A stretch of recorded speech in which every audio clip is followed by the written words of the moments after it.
Hornady Critical Defense 357 ammunition. Yes. Did you locate a Ruger LOR 357 black revolver? Yes. Now, where was that located? It looks like it was with a gun cleaning kit in the upstairs den closet. And how many rounds did it have in it? 5. And did you collect a Remington 1911 .45 caliber pistol with 2 loaded magazines attached to the side of the bed? Yes. And I believe that a photograph of that has been admitted. And was that in an upstairs bedroom? Yes. And you also collected the Swan DVR security system. That's correct. Camera. Correct. Now that was all in the upstairs of the defendant's home. Yes. Did you go to the basement as well? I did. In the basement, did you collect a rifle, a Remington 730-06? Yes. And a couple of boxes of ammunition? Correct. For that rifle? Yes. Also, in the basement, did you collect a box of MagTech 223 ammunition? Yes. And 2 loaded Magpul PMags? Correct. And 5 unloaded AR magazines? Correct.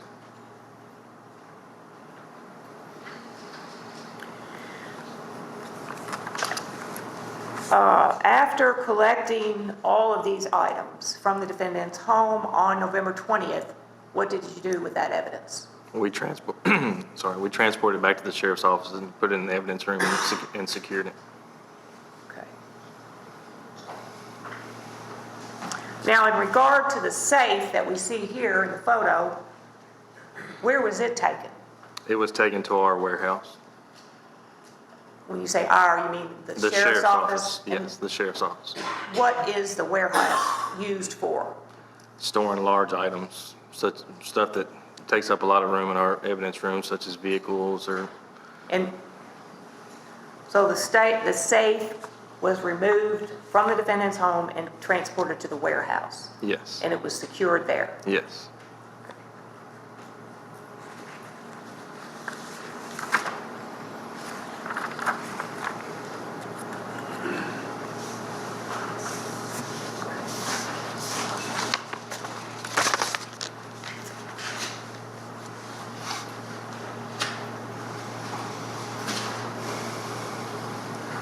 Thank you, Sergeant Myers. You may ask. Do you want to take your cross now, or do you want to wait till after lunch? I think I'll be brief. Very well. Go ahead.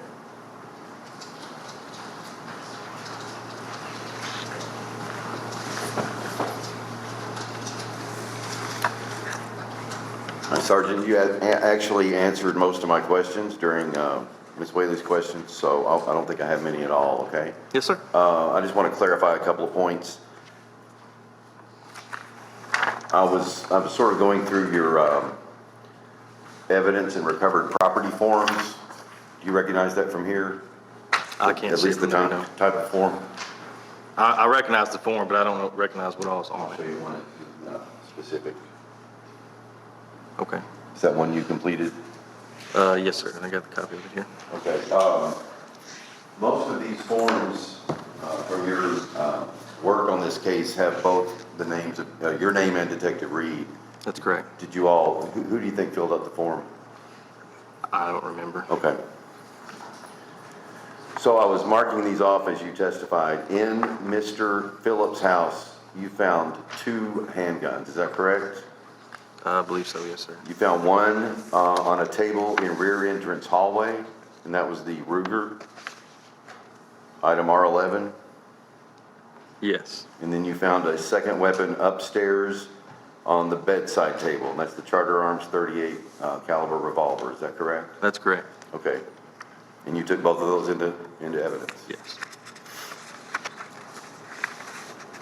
Now, item R10, the wallet, that was on the same shelf, it looked like within inches of the dog tag that has been introduced. Is that correct?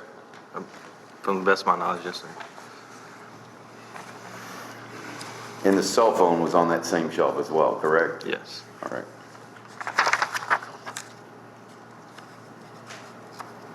Now, when you testified on you answered two questions about what you did with this evidence. The evidence from the Phillips home and the evidence from Mr. Martin's home was taken to the sheriff's office, other than the large items? Correct.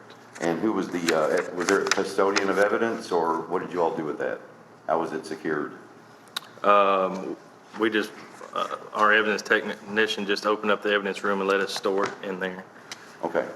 Did you have to log it in, We didn't initially know. but eventually?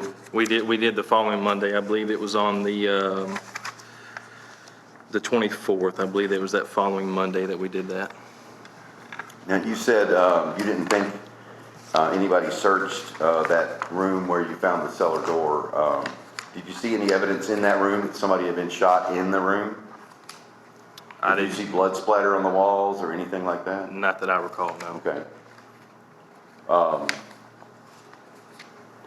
Were you back at that house on November 30th with Scott Smith when they did further searches in that room? I don't remember doing any further searches in the house. I just remember going there with him and him conducting some tests with Blue Star. Okay. Did you go back in December with Detective Smith? No, I don't believe, after the 30th, I don't believe I ever went back to the best of my knowledge. Think you were there on the 30th? According to my supplement, I was there on the 30th with Detective Smith.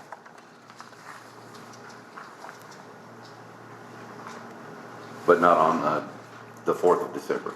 I don't remember going back on the 4th of December, no. Hang on one second, I may be done.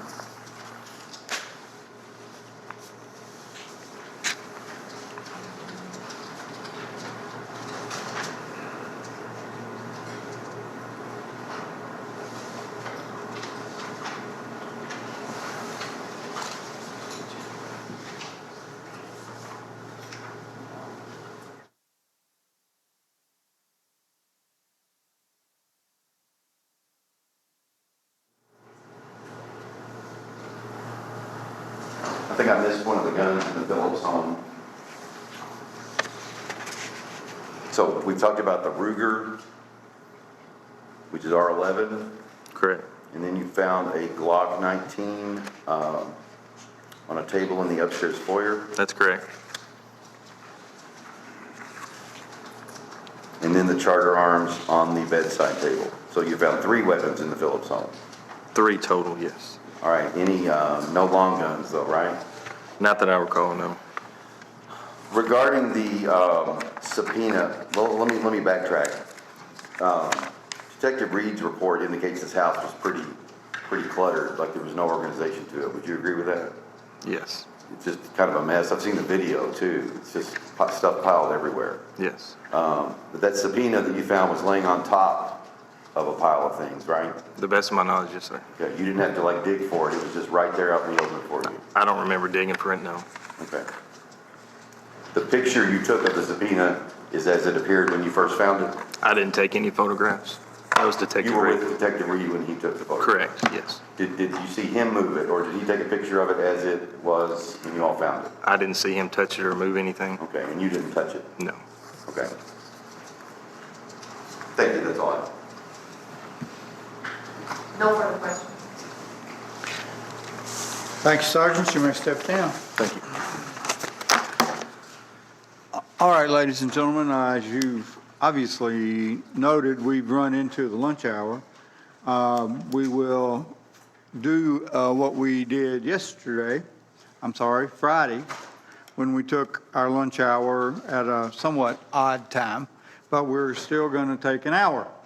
So please be back in your seats. Well, I'll take that lie back. Please be back out in the lobby under the supervision of the bailiffs in an hour, let's say 1:30. And once we have some business we have to take care of, and I'm not sure how long it's going to take. But regardless of how long it takes, you're not allowed to hear it until we are ready for you to. So please stay under the bailiff's supervision. When you return to the building, don't come into the courtroom. And we will send for you when we are ready to resume the presentation of evidence through witnesses. The admonition stands. Please follow it and enjoy your lunch. We'll see you in an hour.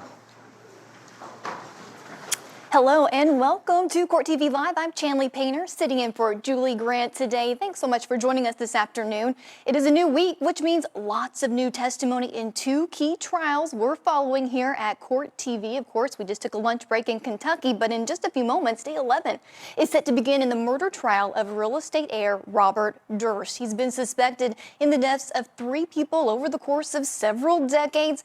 Right now, he's currently on trial for the death of his best friend, Susan Berman, and we'll take you there to that trial when it begins, but we are focusing right now on this one out of Kentucky. And much like Durst, that former commercial, court resumed this morning in the case with more testimony from law enforcement officers. So let's get to an update on what's happening so far this morning in that trial with my favorite legal correspondent, Julia Janae. She is live in Kentucky with the latest. Good afternoon, Julia.